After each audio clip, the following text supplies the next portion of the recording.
Hey there. You're listening to episode 133 of the Finish Line podcast, where we discuss the intersection of faith, generosity, and personal finance. My name is Cody, and I'm here with my co-host and brother, Keelan. Today, we're talking to Bethany Frymire, financial advisor with Blue Trust. Bethany is passionate about empowering women to feel confident in not only their finances, but in their identity, purpose, and passions. She has an incredible story herself. Her joy for loving and serving others through her profession as an advisor is deeply refreshing. Stay tuned to hear what she has to share. This podcast has grown almost exclusively by word of mouth. For those of you who've helped get this message out there by sending a link to a friend or sharing on social media, we want to say thanks. It really makes an impact. If you think this or any other conversations are thought-provoking and inspiring, take a moment and share it with someone. We've been blown away at how God has used some of these stories to make a radical impact in the world of generosity and missions, and you can be a link in that chain. All right, let's get to the interview.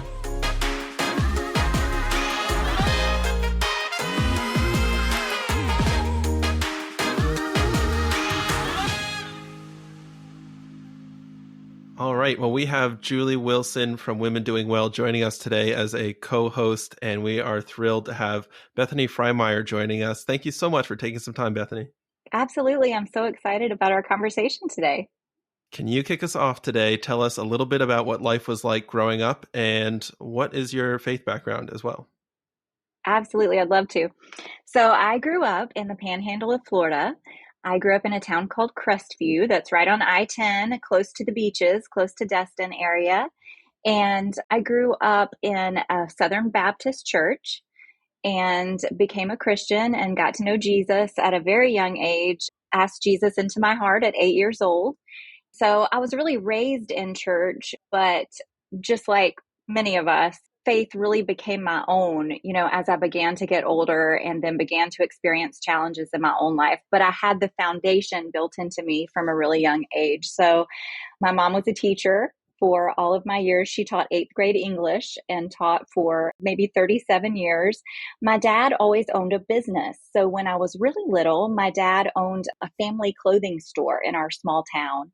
And then when I was in middle school, my dad went into business with my grandfather, and we owned a Kubota and John Deere tractor dealership.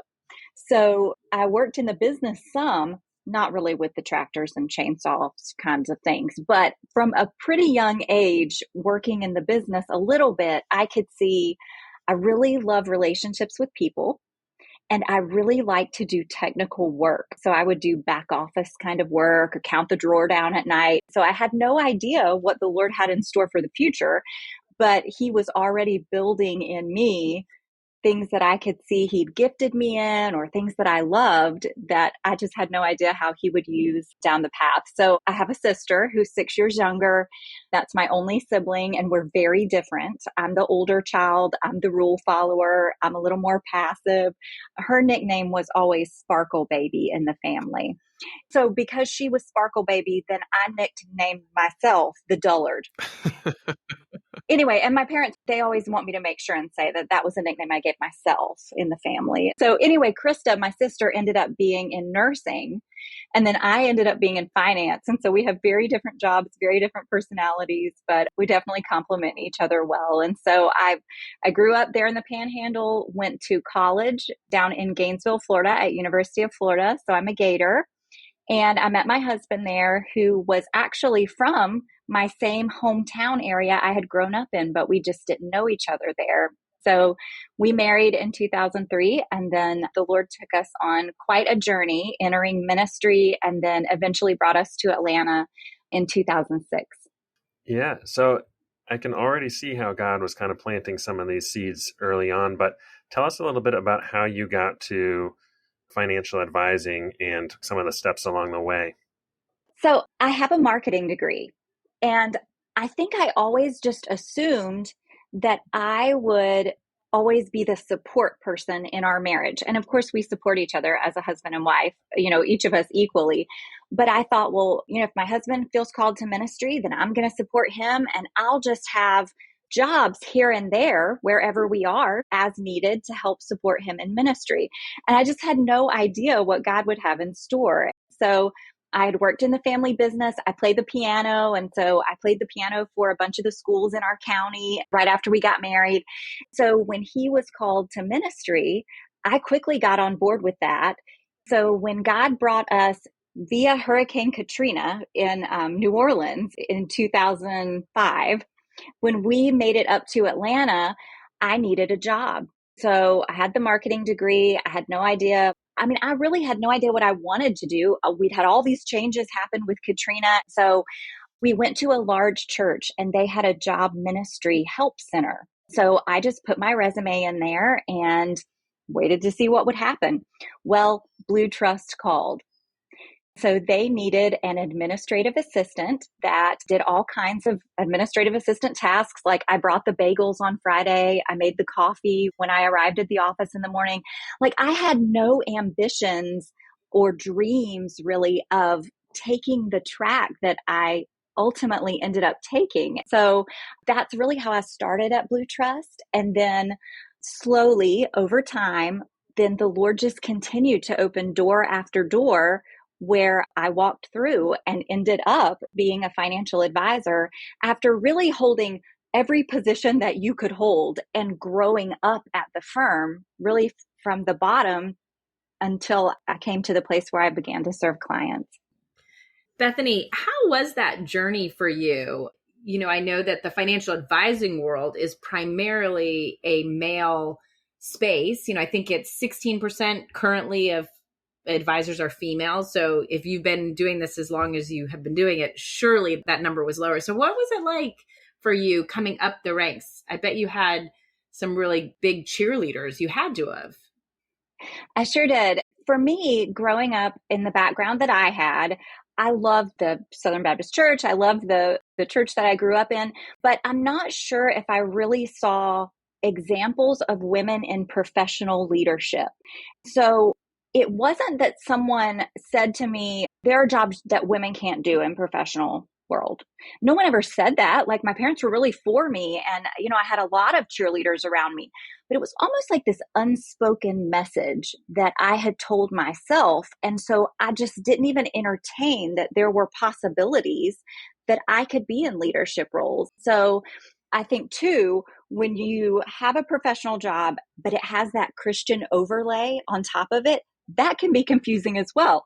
There are a lot of blessings in that because it's a wonderful world to be in, you know, day in and day out. But it can also be a little messy to figure out it's not a church, it's a professional organization, but yet Jesus is here too. So I felt very supported, but I never really thought, oh, I could be a leader here. And I was an administrative assistant. Then I moved into HR for a time and I loved it in HR. And I think when I began to serve the team members of Blue Trust is kind of when I began to think, I wonder if I'd like to work in a branch in one of our offices where I served clients. And it kind of all started to come together, but I loved being in HR. Well, I had babies and they were so good to me to give me a lot of flexibility, let me work really part-time while my children were little, my two boys. And when I got ready to start kind of ramping back up, then my HR boss said, listen, here are the needs we have. So I think it might be good for you to move into the branch, into this division called Everyday Steward. They work flexibly, so you could support your husband in ministry. You could still be at home with your little boys. So what do you think? And truthfully, I was brokenhearted because I loved HR, but I knew that I loved Blue Trust. So if that was the door God was going to open, I didn't want to leave Blue Trust. So I was glad to walk through it. Well, I started an Everyday Steward as an administrative assistant, just working a few hours a week. Well, I began to take on more and more responsibility. Like I loved the work so much that I called it the night shift because I had responsibilities that weren't like on a timeline where you didn't have to do them from 8 to 5. So when my kids would go to bed, you know, I'd sit down and start working. And I loved the work and just began to excel more in the roles that I was in. And so I kind of went from one responsibility to the next, to the next. Well, a few years in, while I was in Everyday Steward, I had always had really good bosses, but I have had a wonderful boss in Everyday Steward. And our managing director was doing my annual review. So he said to me something, asked me a question that I hadn't had anybody ask me my whole life. So he said, Bethany, do you have a dream here? Because I think you could do anything you want to do here at Blue Trust.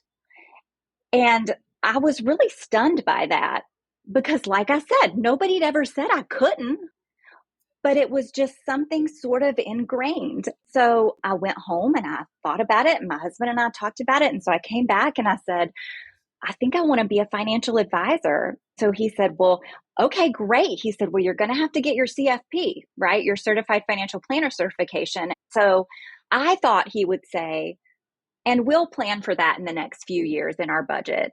But when I said, okay, he said, okay, then you just figure out where you want to go to get your CFP and get started. So then that began the journey of more of those doors opening, where I then began to recognize I can have a dream here. And God really has gifted us all with very unique skills and abilities. And if we don't walk in the path that He has laid out for us, we're going to miss out, and others are going to miss out too. So I always felt supported at Blue Trust, but when that switch was flipped for me, when Jeff said, do you have a dream here? I think you could do anything you want to do. It showed me how important it is for us to be that person in others' lives too, as we walk our own journey. I was just thinking that same thought as you were sharing there about your boss being so empowering, not just for you as an employee, but for you as a person, really, and seeing you as so much more than an employee. And I'm sure there's people listening who supervise layers of people under them. And that's just such a good reminder that really something that may seem like a small thing in your own story could be a massive part of somebody else's story. And it's so easy to miss those opportunities, to just go about like, all right, here's our annual review, here's the check boxes or whatever, and then on to the next thing. But just that one slightly different approach, what a difference in your story. And now I want to take a step back. Very amazing career path that you've been through. And obviously God has been at work in Blue Trust being such a great company as well. It makes sense, your dedication to the company and just wanting to support in every way you can. But I want to ask on the personal side, over this time, obviously you're in a financial practice in a variety of roles, but ultimately moving to financial advisory work yourself. I'm curious on the personal side, how you and your husband began to integrate faith and finances, in your own life, and what that process has looked like over the years.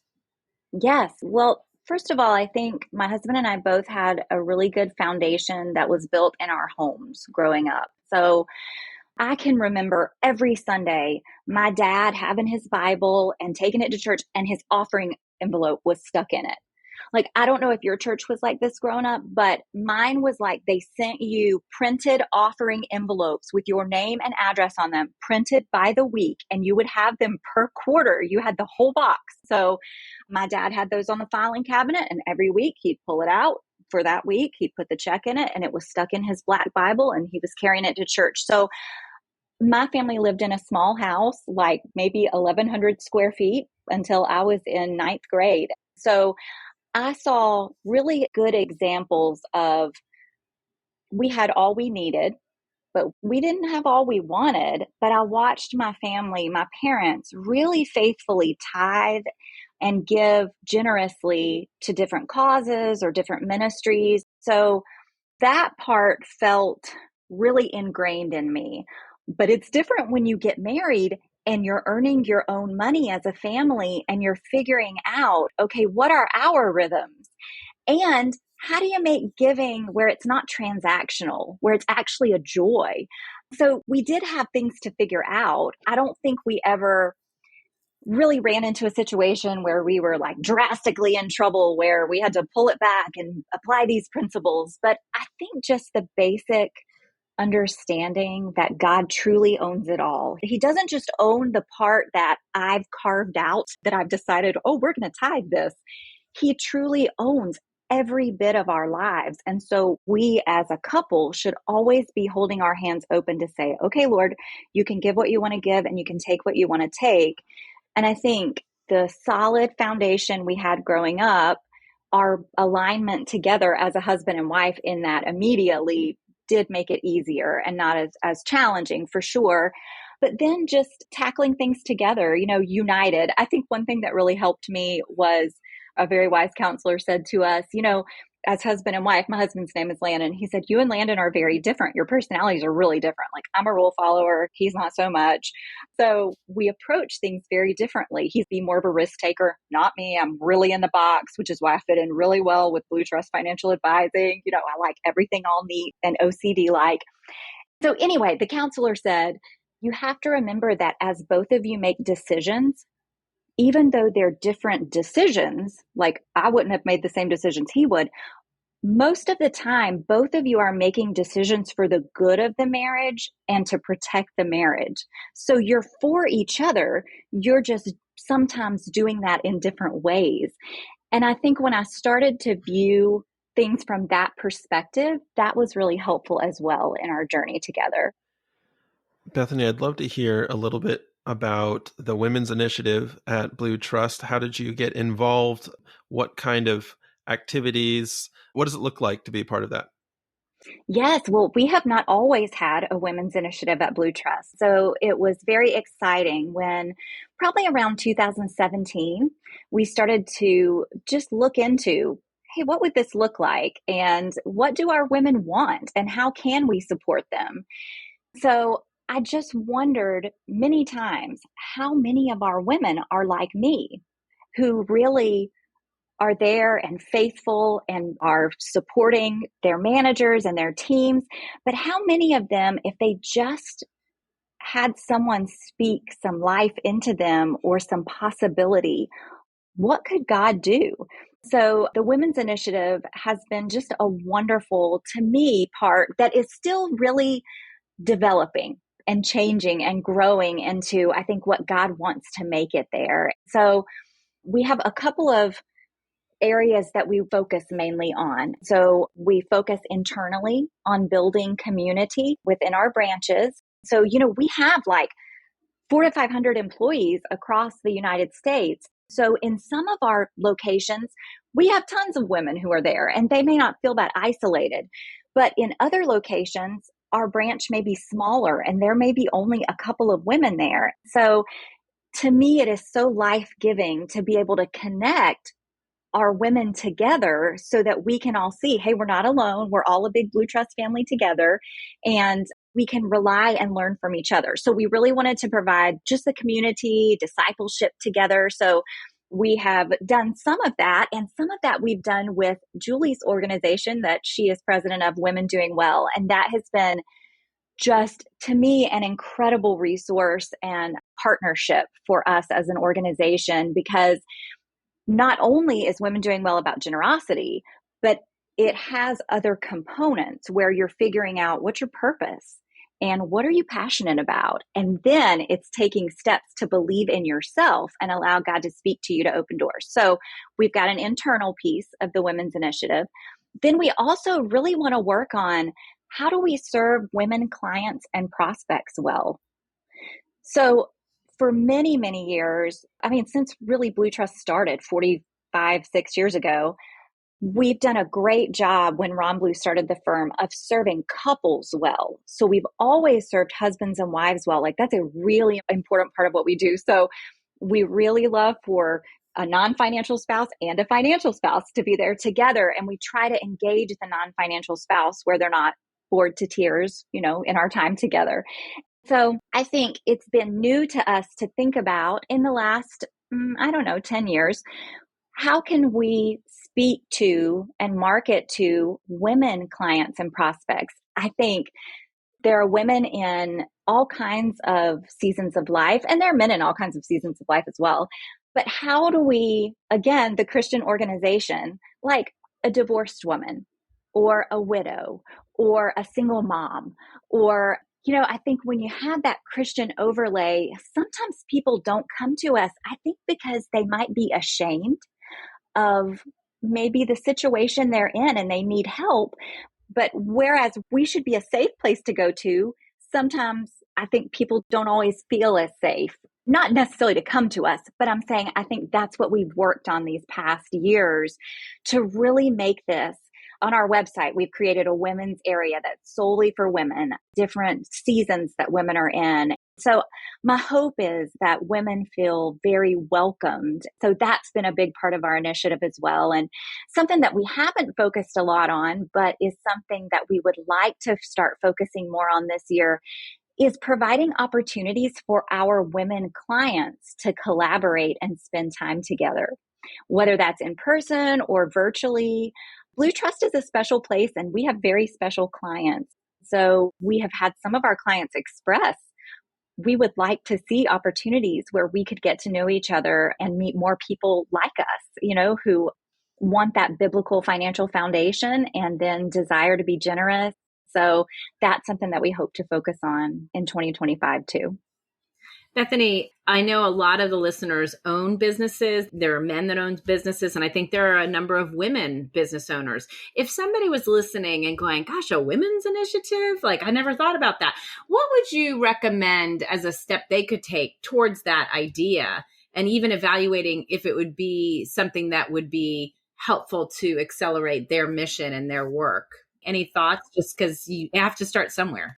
For us years ago, we surveyed our women, and women always have things to say. We always have things we want to share, right? And so we surveyed our women, and they weren't shy to tell us, experiences they'd had at Blue Trust, what would help them in their journey. So I would say maybe polling your women to see what are you looking for, and letting it be for real anonymous, where they can feel safe to give responses that are honest. And then for us, we created what we call our Women's Leadership Council, where we took a cross section of different locations geographically and different roles. So not just we put a bunch of executive leaders on a Women's Leadership Council. We wanted it to be, sure, executive leaders, but also an administrative assistant, and also a CSA, and also a financial advisor, and also someone who just works in the infrastructure. And I know you can't have a million people on there, but it seems like if someone wanted to explore what might it look like if we thought we wanted to delve into that, maybe doing a survey would be a good first step to see, well, what are people thinking here? And then if you took a next step, maybe creating some type of team, leadership council to come together and collaborate and go through the surveys to say, okay, well, here's what they've said. What next steps could we take to serve these particular needs? So great. And I want to brag on Blue because I think you all have more female executives and advisors than I've seen in other places. Do you have that percentage by chance? I can't remember if no.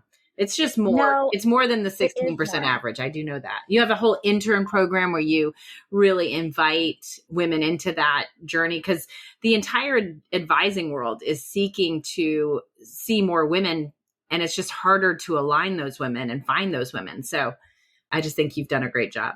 Thank you. I love how you described the two different, pillars of the Women's Initiative, the internal, the client-facing external side. And really kind of very different, but also similar challenges in a lot of ways. And from an internal side, you talked about earlier your own experience of not necessarily anything that anybody directly placed on you, but, kind of a mental block you had in your own head about what was possible. How have you seen this initiative, or maybe even not directly through the initiative, but just through other interactions with women in the company? How have you seen things break down that same kind of barrier for other women and see the light bulb turn on and see, new kind of directional movement? Yes, we have seen that. And it has been such a joy to me to see. I think it's been in more one-off conversations, but because we've had the initiative, it's opened the door for those conversations. So because of the initiative, we're headed to Chicago for a Women Doing Well Day that we spend together. Well, during that day, we get to know the Chicago ladies better than we ever have before. And we did this last summer, and so it's just fresher on my mind. But we were at lunch that day, and one of the CSAs said to me, hey, later today, before we all leave, will you tell me your story again? Because, us talking about all of this today, I had really thought that I was created to support all that my husband's doing. And I know I am created to support all my husband's doing. But I just wonder if maybe I would like to learn more here. And I'm like, yes, I would love to talk about that. And so I think spending the one-on-one time with the women or in small groups is so valuable because you can hear each other's stories, and then it just opens the door where they might not have known me well before an interaction like that, but then they do, and we're friends, and they can ask anything. So I love that we have created this community where it's a safe place to dive in, encourage each other, challenge each other, and to come to each other to ask questions like this particular woman asked me last summer. Bethany, you're at a firm that embraces biblical wisdom around finances. How do you walk through those concepts with a client? I try to be sensitive to where the client is spiritually, first of all.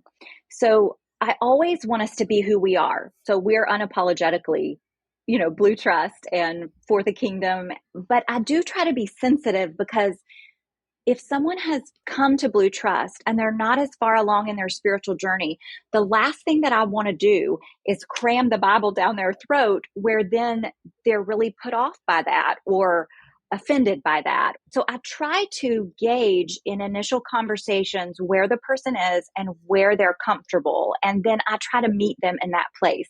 And I try to go one step further just to push a little bit in. This last week, I had a meeting where, usually we start meetings by praying, we end praying, we talk through questions and principles, biblical principles throughout our meeting. And I did that. But I did not pray at the beginning, and I walked through the principles more quickly than usual. And I could see that the person was a bit uncomfortable, but I just quickly walked through them like they were facts, and then we moved right along. So normally, if we have folks who are really missionally aligned with us, which is most of the people that we serve, and is such a joy, then we start our meetings in prayer, and then we walk through just some really distinctive principles that we feel like undergird all that we believe at Blue Trust. So we always want to put in front of our clients and really ourselves. Every time I share these principles, I always say, okay, Lord, I know I've shared these like a million times now, but will you please show me where my heart is in these principles today? How can I serve you? Let me have open hands. So we talk through recognizing God owns it all. We always want to be generous. We love to set long-term written goals, and we talk about man plans his way, but the Lord directs his steps. So we try to take very intentional time in many of our meetings to dive into that. And the cool thing is that even though we're there to talk about money, and we are talking about money, we have to have the technical excellence in our conversations when we serve our clients because that's vital. But when you introduce the biblical concepts and you start to have those conversations, it deepens the relationship in a way that really words can't describe, where you're not just there to talk about finances. You have become just a trusted advisor to the client. And they're calling you maybe to ask money questions, but they're also calling you because a bad diagnosis was found out in their family and they want you to pray or they want to pray with you. So it just is a very special relationship that is very unique. And for the folks we have that aren't as aligned, I think we all see as advisors, we all see those as great mission opportunities that God has brought to us. We really believe strongly that God has ordained every single relationship that comes to Blue Trust. So I don't have to beg anybody to be a client. If they feel led to make those decisions, then we're excited and we know God's ordained that relationship. I'm curious for your specific opinion on speaking some of these concepts into women-led households, or you mentioned a couple different examples of that, because it's been such an emphasis in your story, in your life, and in the Women's Initiative that you've been a big part of at Blue Trust. And I just heard this with one of our recent guests, that it wasn't until 1974 that women could open their own checking accounts universally, which is crazy to me. But, that's not that long ago. So it's just different sometimes working with women than men because of, they've been treated differently in the past. Like that's one generation ago, So how have you worked through some of this with single women or women-led families? And what have you found helpful in those conversations? Yes, that's such a valid question to ask because you're right. It's different. We have to handle it a little differently. It made me think when you were talking about, I don't know what the statistic is, and I know this is a complete generalization or a stereotype or whatever, but talking about, I heard this statistic that if men are going to apply for a job, if they see a job they want to apply for, they may not think they're qualified, but they'll just go ahead and apply for it because who cares? Like, we'll just see what happens. But most women would never apply for a job that they don't feel qualified for. And they would really have to feel very strongly that they were overqualified for it to even apply for it. And I think that shows a lot of times the heart of women. Men are so good sometimes at compartmentalizing pieces of life. So we've got a job, we've got a family, we're being generous. But on the whole, women really aren't like that. I know I'm not like that. Everything's just mishmashed together for me. And I want to be able to be wholly who I am at home and in the job that God has called me to. So for me, when I am serving a woman, no matter what her situation is, whether it's the wife of a client or whether it is a single woman, to me, I've handled that with starting with getting to know her, who she is, and us working together some on her identity, on her believing in herself. Because you can spit out a whole bunch of financial facts at somebody, but if they don't believe that they are capable of consuming the facts and then taking action with those facts, you're just wasting your time. So to me, it has to go hand in hand because women have everything all mashed together and we are a whole person. We can't pull things apart like that. So for me, I always want to focus on getting to know the woman, her personality. Does she feel confident in her life and in what God has called her to? And if not, let's start there and let's work some on that as we start to blend in and weave in the financial part. Yeah, I love that. And actually, as a follow-up question to that, I think for some people, I won't generalize anything, but people can default, if you're talking to a couple, like let's say a couple comes to you as clients, it can be easy for people to default to talking to the husband in the relationship. And how do you try to engage the wife in a couple into the conversation, especially if in their own dynamics, the husband is the one that is kind of leading more of the financial side of things, which is definitely not how it always is. But when that's the case, how do you try to engage both of them into the conversation? Yes. Well, I have a great story that comes to mind that happened to me last year. So this gentleman reached out to us and he filled out a questionnaire, and he filled out the questionnaire as if he were a single person. Like, I had no idea the man had a wife, not because he was trying to hide her away. It just, I guess, didn't seem relevant as he was filling out the financial questionnaire. So no problem. I get the questionnaire. I call the gentleman. He's really nice. And then he says something about, and my wife. And I said, I didn't know you had a wife. And he says, oh, yeah. And so he starts telling me. And so anyway, we end up working together. So I mainly talked with him as we gathered documents and the data we needed to work on this financial plan for him. Well, it came time for us to schedule the meeting. So I said to the husband, because I still had not interacted with the wife, I said, would it be okay if I invited your wife to join you in the meeting? So he really just, he was very kind, but he scoffed. He said, she's uninterested in joining that meeting. That would be a waste of time for her. So I said, well, okay. I said, but would you just mind if I invited her? I want her to be invited and to know she's welcome. So he said, okay, you can invite her, sure. So here's her email address. So I reach out to her, I invite her. Well, lo and behold, when we get on Zoom that day, here she comes. So we're all in different Zoom squares. So she was at home and he was at work. And so she gets on the Zoom and I was so excited. So she's very quiet. And so I always start out by saying, what feels top of mind today? What do you want to make sure we cover during our time together? So he talked. And while she was sitting there, I could see her start to get emotional. So I wasn't sure why, because we had just started the meeting. So after he finished sharing, then I said to the wife, I said, I can see that you're emotional. I said, would you mind sharing what you're feeling?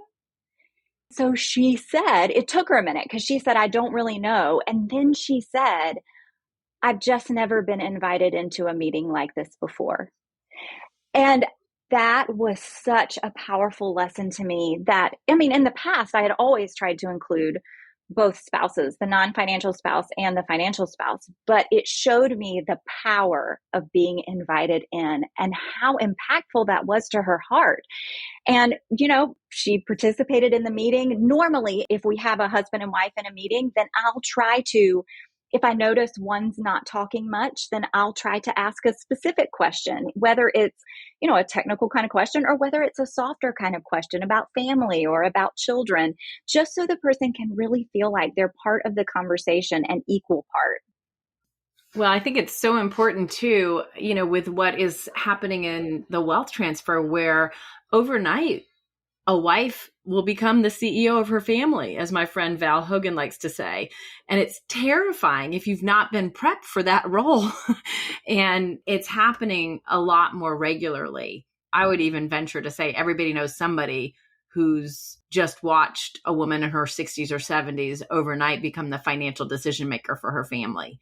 Yeah. So it's so important to invite that conversation. And really, I'm so encouraged seeing so many husbands sort of insisting, like, I really want you to be prepared because these statistics are true. And that means I'm going to outlive you by a number of years. And I don't want you to suffer. Like so many husbands now that they know are like, how do I get her involved? And it's different. It's just different what, women are less risk comfortable in general, not, these are generalizations. So that can be frustrating for a driven financial advisor who wants to make a lot of money for him, but she's a little, there's some trade-offs, but ultimately it's so good that both are included because they are both stewards of that resource, regardless of how it came to the family. Yes, absolutely. It makes me think, I don't know the exact statistic, but it's in the mid-90s. It's like 94 or 96% of women will manage the money in their household at some point in their lives. So absolutely, I agree. Even if you haven't been the financial spouse, but you have come along with your husband to join in with all of our meetings, at least you've got somebody to call who can walk with you if a time comes where you're in a situation where now it's you. So I think it's exciting to have the opportunity for us to continue to equip women, or whichever is the non-financial spouse, to be invited into the picture in whatever way that they want to take a part. Yeah, I think that is so important. My wife and I were just having some of these conversations about like, what happens if you go? What happens if I go? Neither situation is going well right now. So, let's plan to neither of us go. But if something happens to one of us, we want the other one to be prepared. Sometimes you just have to kind of divide and conquer your mindset. But some stuff you both really have to be aware to some degree. And even like you were saying, just knowing who the relationships are of where the different buckets of things are, so that worst case something happens, you know who your allies are and who can help get you on your feet quickly. I know that at Blue Trust, there is some general kind of a framework for finish lines and for just talking through a concept of how much is enough. Do you have any experience in walking clients through that? And what has that process been like for you as an advisor? Yes, so we definitely do talk about that.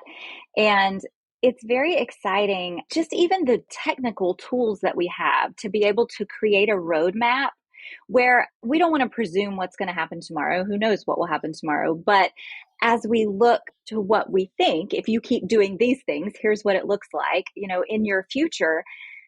To me, just to be able to show that and then to talk through where is your heart and what do you feel passionate about? And why don't you look at this wiggle room you have to be able to be more generous if that's what your heart is. The woman that I shared that I met with last week, who wasn't quite all missionally aligned with us, but was, mostly, but a little uncomfortable in that area. I could tell she was not a giver yet. She was not giving yet. So I thought, okay, how can I ask about this in a careful and kind way, but just to take a little bit of a step? So she talked about wanting to create a scholarship in her professional area that she works in for foster children who are aging out of the system.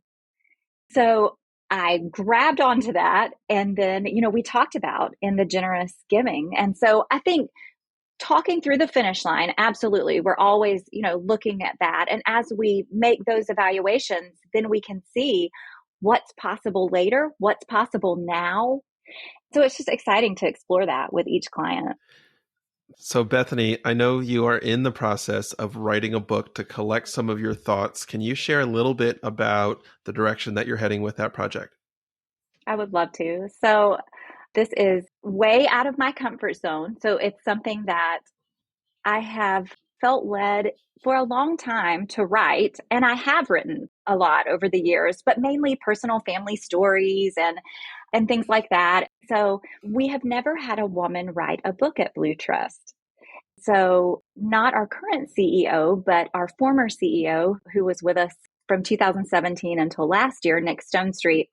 We were in a conversation one day. So he said something like, we have got to have a woman write a book here. So, I was like, oh, well, so he said, Bethany, why don't you write us a book? So that really started a serious conversation of, well, okay. So I am in the middle of that project now. And I'm excited about it, but I'm also terrified. And so every time I work on it, I have to remember that the pressure's not on me, that my hands are totally open. I'm a financial advisor and I love that work. So this is something that God has put on my plate for now for this season. And I'm very thankful. And if he took it away tomorrow, that would be okay too. So I just have to remind myself the pressure's not on me. But it's a book that I hope will help to equip women, not just financially, but will help to flip that switch with their identities, their belief in themselves. So I wanted a combination of let's focus on faith and identity, and let's focus on finances, and let's lead through story, because I think women love stories. And I think stories are powerful to talk about our own journeys, what God has brought us through. It gives you credibility. It helps people to trust you. It's authentic.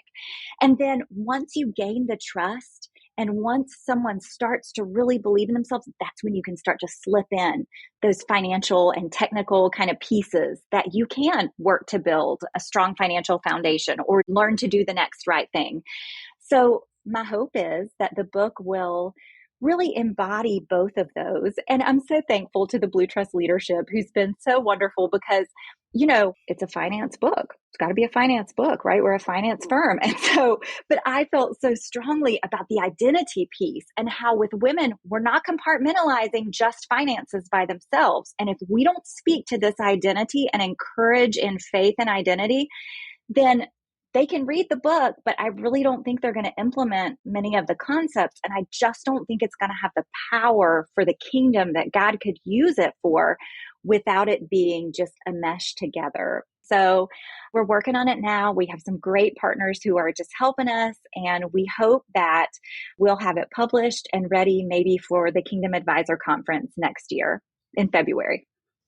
Yeah, that's exciting. And, it may be true that men in general compartmentalize a little bit more, but I also think that it is true that everybody really starts with identity, whether they realize it or not, that a lot of the decisions we make, especially in finances and in every area of life, comes from our identity. And I think there's actually a huge advantage to being aware of all that interconnectedness and not, trying to separate everything out, because it just sets you up for a much stronger foundation. And so I think it's actually hard to have a real, serious financial conversation without talking about identity. And that really needs to come first. You can't be, messing around with tools and budgets and strategies until you have the heart part well aligned and all pointed in the right direction. I so agree. And I'm a woman, and my experience as a woman has led me, down this route. But you're exactly right, because really it's the human experience. And really it's our own voices or Satan, really telling us you're not worth anything. I know my husband has worked a lot in the support group arena. And so just lies you believe about yourself. Like, if you really knew me, you wouldn't love me, or I can't rely on anyone to meet my needs except myself. So just things like that. You're right. That is part of the human experience. So I think that all of us really have that identity crisis, I guess, that we really need the Lord and others in the body of Christ to speak into. I have this friend that has this saying that healing precedes generosity. And what that really is about is that our generosity can come out of an identity-based place or a performance-based place or an ego-based place. And really, God doesn't need our money. So I just love your book is going to really help men and women dig into that identity piece, because it's so important to actually have the life that is truly life. Because if we're going to performance, that stuff is not gonna last. It's not what God's after. He's not after our money. He's after our hearts. And for us to see ourselves as dearly loved, beloved children of God, fully provided for, fully, righteous in Him, and then operating, with our money and our gifts and our talents. So such an important note that you're adding to the conversation, Bethany. I love that. Oh, thanks, Julie. Yes, it's amazing to me how many people come in and have grown up in more legalistic backgrounds, which have great advantages, but some may be disadvantages. And I can certainly relate with that. In my own background, I feel like we were God the Father, God the Son, and the Holy Bible. So we didn't do much learning about the Holy Spirit. We did. We talked about the Holy Spirit, but I think that's been later in life that I really learned more about the Holy Spirit speaking to me, living alive inside of me.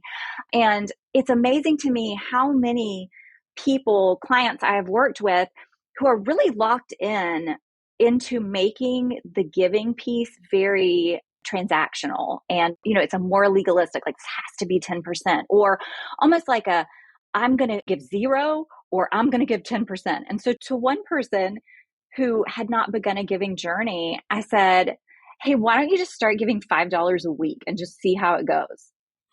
And they were like, $5 a week is nothing. Like, why would I even do it? And I said, because it doesn't even matter about the dollar amount. I said, because God is going to bless the generosity. It's your heart. It's your faithful giving. And I think you'll start to see that you will want to give more, but just start with $5. God doesn't even need our money anyway. It's about our hearts and how He's working inside of us. So yes, Julie, I love that. Yeah, Bethany, I like that you made a suggestion that's very practical. It gave that client a place to start. And it reminds me of a scripture that I hadn't really paid a lot of attention to until someone brought it to my attention recently. It's 1 Corinthians 16, verse 2. On the first day of each week, each one of you should set aside a sum of money in keeping with your income, saving it up, so that when I come, no collections will have been made. And it's this practice of every week. And I think as complexity grows, it can get overwhelming. And you think, oh my gosh, I need to account for giving and I want to do it big or not at all. And just that simple beginning of each week, just, God, how have you blessed me? And how can I express gratitude in my giving? It's just simple. And I would give that as an encouragement to anyone listening to this. That's great. I think another question to ask too is, now that we're in this world of online giving so much, if we have children, how do we bring our children into that conversation? That's been a real challenge for me. See, every Sunday I saw my dad put the offering envelope into his Bible and we took it to church, and I put it into the offering plate sometimes for our family. So I think now where I'm giving on behalf of our family automatically online every 2 weeks, how are our boys, James and Silas, learning about having a heart of giving? And so that's been a challenge for us. And I think Blue Trust does a good job of trying to help families in lots of areas. But in that area in particular, I was really inspired a couple of years ago with an idea that one of our advisors gave. And I think it was on a podcast or some kind of social media video. But they talked about, and I started doing this with our boys, giving your kids a certain amount of money in cash at Christmas and saying, here's your money, and you get to decide what to do with it. But you should bless someone else with it. And that can look like anything you want it to look like. So it's been neat just to see how my boys have done different things with their money. And it didn't matter what I thought about it. I helped them implement whatever. Because, I said, why don't you choose an organization? And then I had to back off to say, okay, never mind. The money's yours. I'll help you do anything you want to do with it. But I think it's really important to try to get away from the transactional mentality to figure out how can we impactfully build a generous heart into our children in this culture. Yep, I agree 100%. I have 4 little girls, so I'm trying to absorb every idea and strategy that people have figured out already to just train them up, because it's constantly changing. And I can't tell you how many people we've heard on this podcast when we ask them, like, tell us about your early life, say, I remember my parents putting the check in the plate every week, and that just instilled in, like, that's just what you do.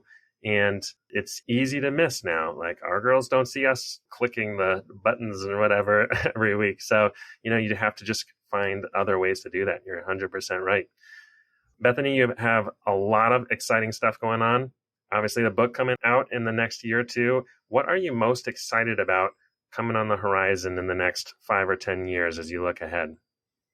I'm just excited to have the opportunity to impact more families and more individuals for the kingdom. So, even if people aren't completely missionally aligned with us, if they just get in our door at Blue Trust, then I know that God has a plan for them there, and that God is going to use us, allow us to impact their lives. So over the next decade, I just can't wait to see how he uses each of us, who he brings into our folds. Maybe because my husband pastored for a season, but it almost feels like we have the opportunity to care for these people in even a pastoral type of sense.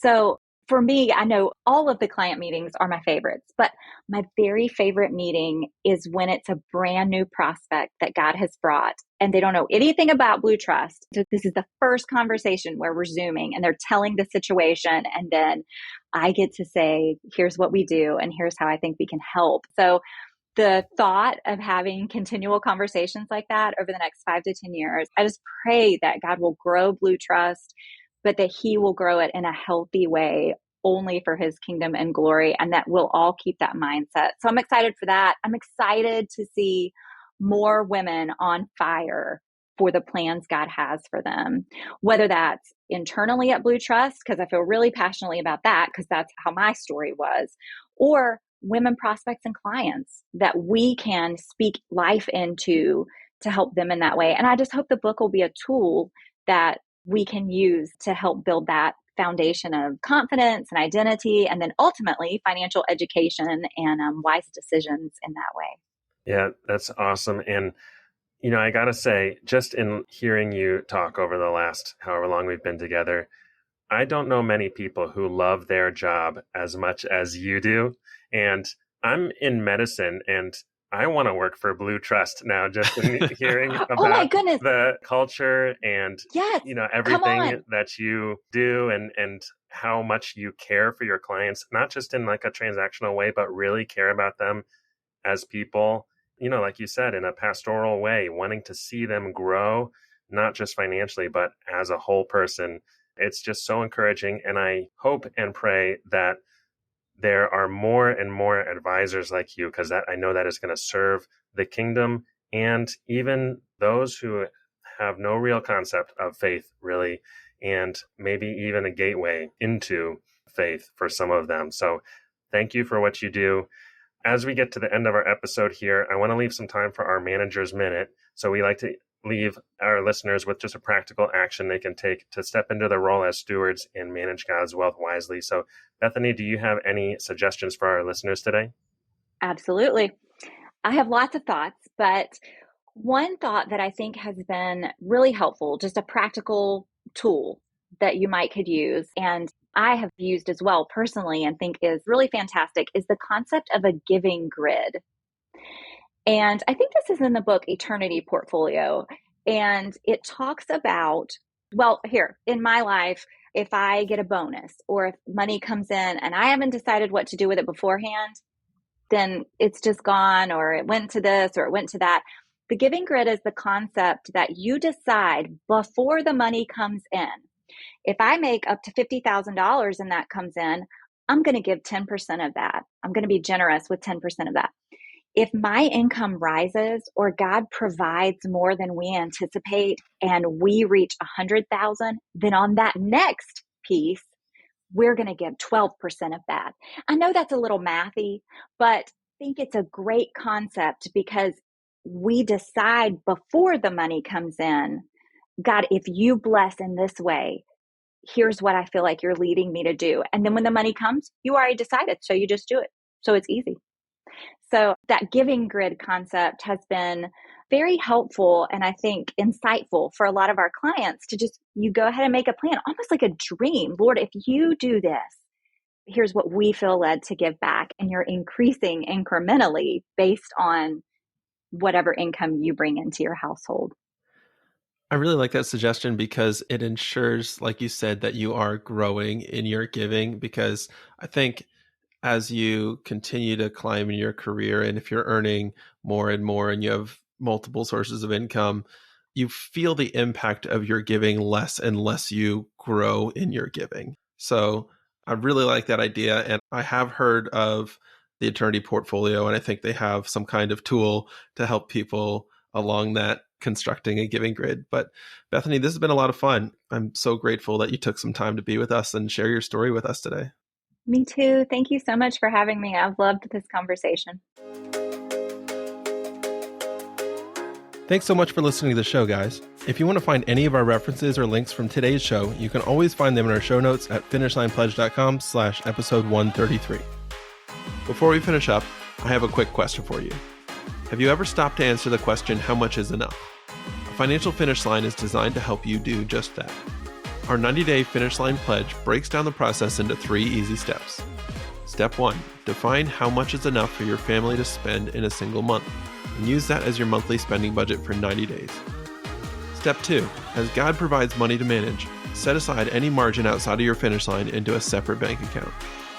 Step 3, after 90 days, explore the millions of ways you can use the margin you've set aside to create joy, purpose, and impact in God's kingdom. Want to learn more? Check out our website at finishlinepledge.com. That's it for today. We'll see you next time.